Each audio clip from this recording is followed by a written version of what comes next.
వధువుగానే మారిపోవే ఈ క్షణం స్వయం వరం ఇవాళ సంబరం ఈ క్షణం స్వయం వరం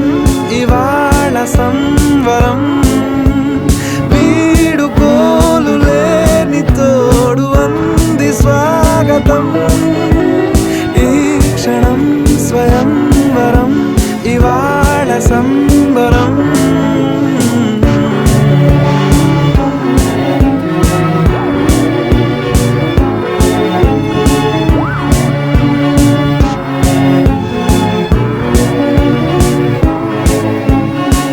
ఇవాళ నింగిలోని తారా తళుక్కు మంది ఎదురుగారా వయస్సు తీరికుండదారా హాయ్ హాయ్ హాయ్ సొగస్సు పంచుతో